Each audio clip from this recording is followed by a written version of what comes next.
ဥစွာဘုရားသခင်ရဲ့ကျေးဇူးတော်ကိုအထူးချီးမွမ်းပါတယ်။ online ထဲကနေပြီးမှနှုတ်ကပတ်တော်နဲ့ခွန်အားယူနေကြတဲ့ညီကိုမောင်နှမအယောက်တိုင်းမင်္ဂလာပါဘုရား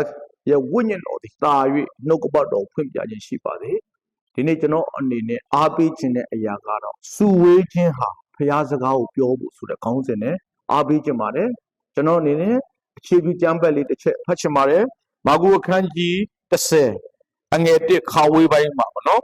လူများတို့သည်အထံတော်၌စုဝေးပြန်၍ထုံးစံရှိတော်မူသည့်အတိုင်းတဖန်ဆုံးမဩဝါဒပေးတော်မူ၏ယေရှုကသူနဲ့ထိတွေ့တဲ့သူတိုင်း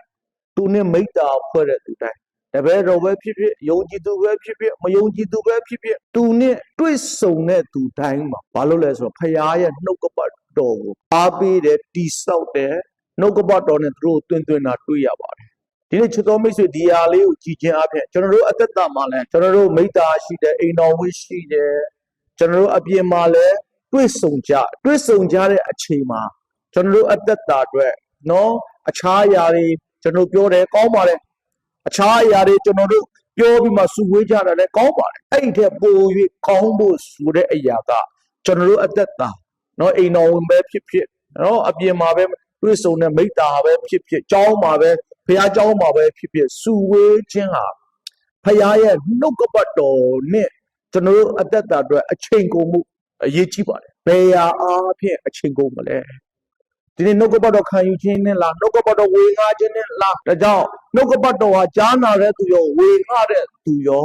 နှုတ်ကပတ်တော်ဟာတန်လျက်နဲ့နှိုင်းထားတဲ့အရာတွေဟောတဲ့သူရောကြားတဲ့သူရောအကျိုးဖြစ်ပါတယ်။မကြားပါနဲ့ကြားပါတယ်နှုတ်ကပတ်တော်ဖန်ဆင်းတဲ့နှုတ်ကပတ်တော်အလင်းဖြစ်တယ်ဒါကြောင့်ကျွန်တော်တို့တွေ့ဆုံတဲ့မိတ္တာအထက်ထဲမှာနှုတ်ကပတ်တော်ဘုရားကောင်းတဲ့ဘုရားတတ်နိုင်ခြင်းကြောင့်နှုတ်ကပတ်တော်အသက်ရှင်တဲ့ကြောင့်နှုတ်ကပတ်တော်အရာခတ်သိမ်းဖန်ဆင်းတဲ့နှုတ်ကပတ်တော်ကျွန်တော်ဘဝအသက်တာအတွက်အလုံးစုံဖြစ်တယ်ဆိုတဲ့အရာကျွန်တော်ပြောဆိုဝန်ခံပြီးမှမိတ္တာဖွဲ့မယ်ဆိုရင်ဟောတဲ့သူရောကြားနာတဲ့သူရောဘုရားရဲ့နှုတ်ကပတ်တော်ကတစ်တပါကျွန်တော်တို့အစွမ်းအစားနဲ့မဖြစ်နိုင်တဲ့ရတယ်ကျွန်တော်တို့အစွမ်းအစားနဲ့မတတ်နိုင်တဲ့အရာတွေနှုတ်ကပတ်တော်ကပဲဖန်ဆင်းသွားမှာဖြစ်ပါတယ်ဖြစ်ပျက်လေးနဲ့တက်သိခံခြင်းပါတယ်မိခင်တယောက်ဟာသူ့ရဲ့သဲချေမှာကြောက်တယ်တဲ့အရာတွေပတ်စံလည်းမရှိဘူးခွဲဖို့ဆိုတဲ့အရာတွေသူတို့ရဲ့မိသားစုရဲ့အစွမ်းအစားနဲ့မတတ်နိုင်ဘူးတရက်မှာဆူတောင်းပေးကိုခေါ်တဲ့စာလံခန်းကြီးတရားနဲ့ခေါ်အငယ်20ထဲမှာနှုတ်ကပတ်တော်လွတ်တဲ့ဖြင့်သူတို့အနာကိုငြိမ်းစေပြီးဖြည့်ဆည်းခြင်းအရာများတဲ့ကနှုတ်ကပတ်တော်လွတ်တဲ့ဖြင့်ဖြည့်ဆည်းခြင်းအရာတွေကနှုတ်ယူတဲ့ဒီမှာဒါဆိုရင်ဒီမိခင်တယောက်သဲချေမှာကြောက်တယ်ပြီးလူရဲ့အစွမ်းစားနဲ့မဖြစ်နိုင်ဘူး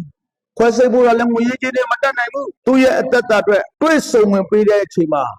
ဒီနှုတ်ကပတ်တော်တွေသူ့ကိုဝင်ငှပါတယ်အားပေးပါတယ်ယေရှုခရစ်တော်ရဲ့ခံခဲ့တဲ့တန်ချက်တော်ဟာမိခင်ရဲ့သဲချေမှာကြောက်တယ်နေတဲ့အရာတွေအားလုံးယူတင်စားပြီးတကယ်နှောင်ကြောတွေကကိစ္စပြီးဒီနေ့မိခင်နဲ့ဆိုင်တာကြောင်းပါခြင်းပဲဖြစ်တယ်မိခင်နဲ့ဆိုင်တာဒီသဲခြင်းနဲ့ပတ်သက်တဲ့ရကြောင်းပါခြင်းပဲဖြစ်တယ်ဝန်ခံစေလို့ပြီးမှကြော်ညာပေးတဲ့အရာတွေသူ့ရဲ့အသက်တာမှာနှုတ်ကပတ်တော်ကအရာခတ်သိမ်းကိုဖန်ဆင်းတဲ့အရာတွေတက်ရှိတဲ့အရာတွေသူ့ရဲ့အသက်တာမှာဖခင်ရဲ့ကျေးဇူးပြုခြင်းဖခင်ရဲ့မဆာခြင်းဖခင်ရဲ့တက်တည်ခံစားရတာဖြစ်ပါတယ်ဒီနေ့ဒီချိန်นี้အဲ့ဒီသဲခြင်းနဲ့ပတ်သက်တဲ့အရာမခံစားရတော့ဘူးကြောင်းပါသွားပြီးလွတ်မြောက်သွားပြီပဂတိကြောင်းပါသွားပြီဒါကြောင့်နှုတ်ကပတ်တော်ဆိုတဲ့အရာကအရာခတ်သိမ်းကိုဖန်ဆင်းတဲ့အရာတွေကျွန်တော်ရဲ့အသက်တာဘယ်နေရာပဲစုဝေးဘာအကြောင်းပဲစုဝေးဖခင်ရဲ့နှုတ်ကပတ်တော်ကျွန်တော်အသက်တာအတွက်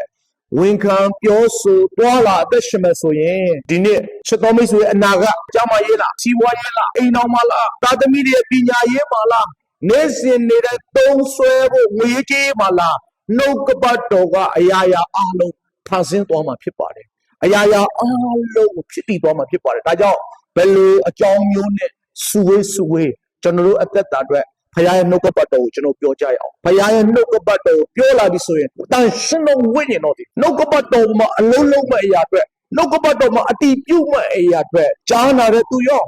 ဟောပြောတဲ့သူရောကျွန်တော်တို့အသက်တာအတွက်နမိတ်လက္ခဏာဖြစ်ပြလာမှာဖြစ်ပါတယ်ဒါကြောင့်အချိန်နဲ့ကျွန်တော်ဒီထဲမှာမပြောကြတော့နဲ့